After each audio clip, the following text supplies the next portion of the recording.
Welcome back, Agile enthusiasts, to another exciting episode of Agile and Scrum. I'm your host, Dan Majkic, and together we're diving deep into the world of Scrum from an entirely new perspective.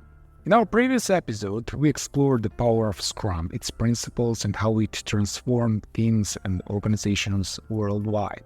But what happens when Scrum encounters scenarios that don't quite fit the traditional mold? How do you adapt when the landscape is filled with small improvements, multiple projects, and unpredictable challenges? In today's episode, we're not just scratching the surface, we're going beyond the basics. We'll take a closer look at why Scrum may not always be the perfect match and how to navigate through those unconventional situations. So, whether you are a seasoned Scrum Master or just starting your Agile journey, fasten your seatbelts and get ready to challenge your perspective. We're about to redefine Scrum and equip you with the knowledge you need to navigate the complex, chaotic world of Agile with confidence.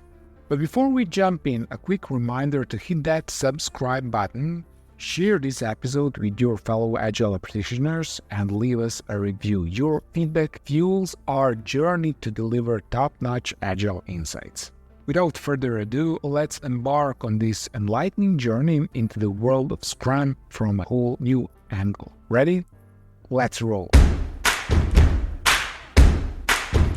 Scrum is a widely embraced Agile framework, renowned for its ability to enhance productivity, collaboration, and product quality.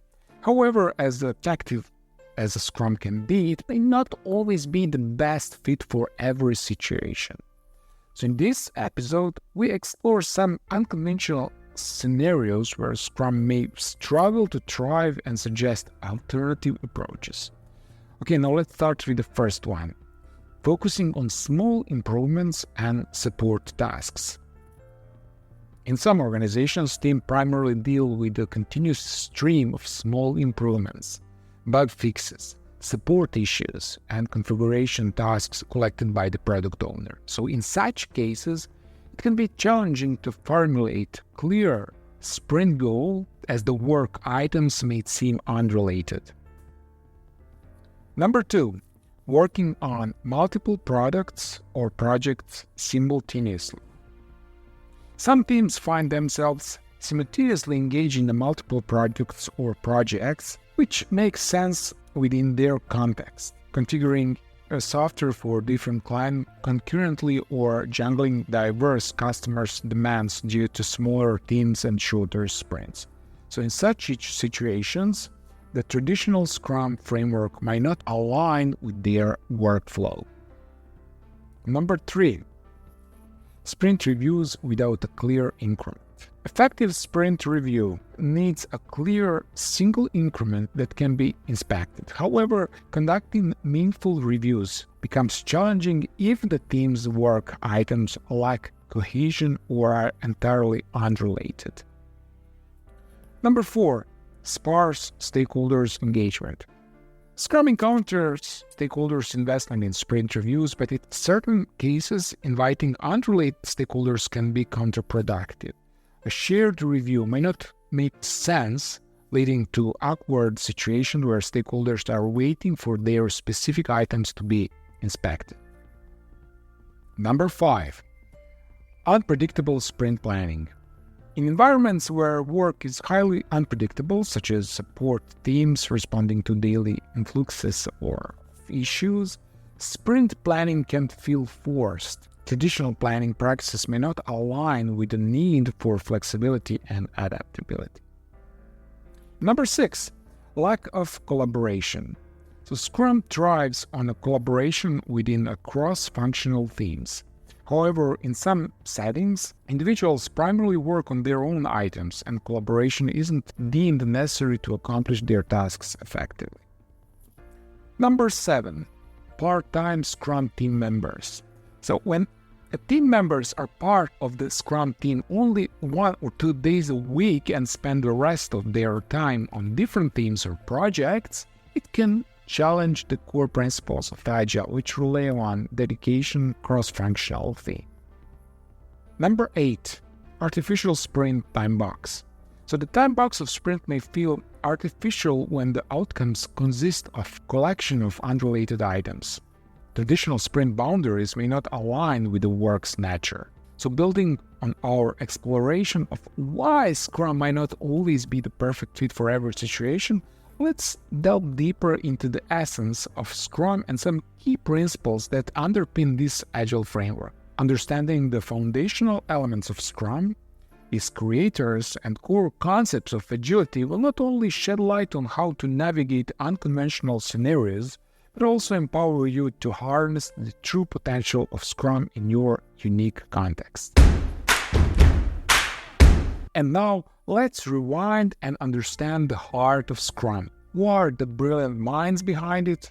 And what are the pillars upon which this agile framework stands? Now let's continue our journey with a deep dive into the very essence of Scrum itself.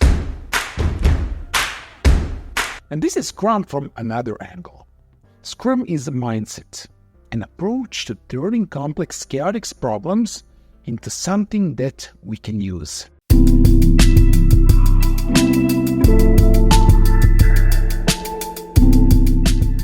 The creators of Scrum are Schwaber and Jeff Sutherland. They base Scrum on 3 pillars of empiricism: transparency, inspection, and adaptation.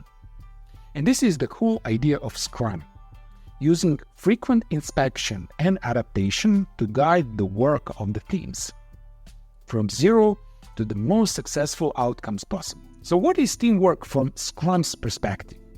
Small, self-organizing and self-managing teams based on the 5 lean principles. First one, define value. It is important to understand what value is. And value is what the customer is willing to pay for. Sometimes customers may not know what they want or are unable to articulate it. And your job is to elicit and gather user requirements. Number 2, map the value stream. The goal is to use the customer's value as the reference point. Also to identify all the activities that contribute to these values. Activities that do not add value to the end customer are pure waste, and that needs to be removed right away.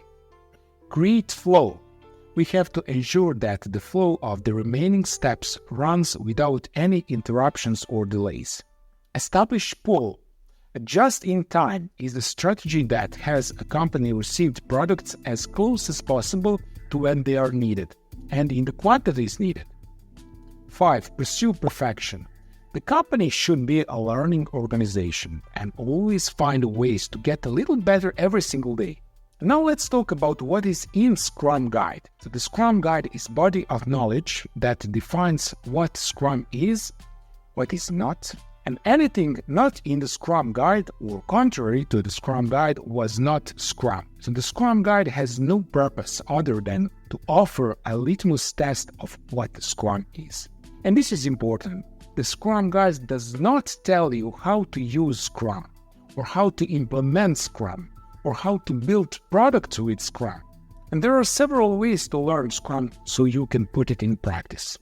You have passive learning, which is reading Scrum books, blogs, taking courses, and you have active learning, is engagement on social network, on-site training, attending local meetups, conferences, or even creating videos for YouTube. As you start your Agile and Scrum journey, Scrum will start to make sense because it will help you to manage outcomes. When you start using Scrum, the first difficulty will be getting a shared understanding of what the user needs are and separating the needs from the wants. So needs are things that can be directly tied to a business goal or objective and are necessary for solutions to be successful. Wants, on the other hand, are nice-to-have features that could ultimately be excluded. And the second difficulty you might find yourself in is what skills would you allow you or your team to create and to work together to do your best. Sometimes it is hard because of poor communication, inadequate mentoring, specific skills, or other reasons. People who expected that Scrum would tell them how to build a product to solve their needs felt that Scrum was weak because it didn't explicitly tell them how. But you have to understand, Scrum is easy, but solving problems with Scrum is very hard. Luckily, possible to master. And remember, Scrum is simple, so stop worrying about polishing it up so it's perfect, because it will never be. Anyway, there are too many complex, chaotic situations in our world. But if you learn Scrum, you could help others address it using an innovative management style. In the description of this video, you will find a Scrum checklist document to help you get started with Scrum and to assess your current implementation of Scrum. So go there and grab it for free. And if you need someone to help you achieve all your milestones on your Scrum journey, who will remove all obstacles for you to achieve your goals, then you're at the right place. Thank you for watching. And don't forget to subscribe to this channel. I'll see you in the next video. Bye.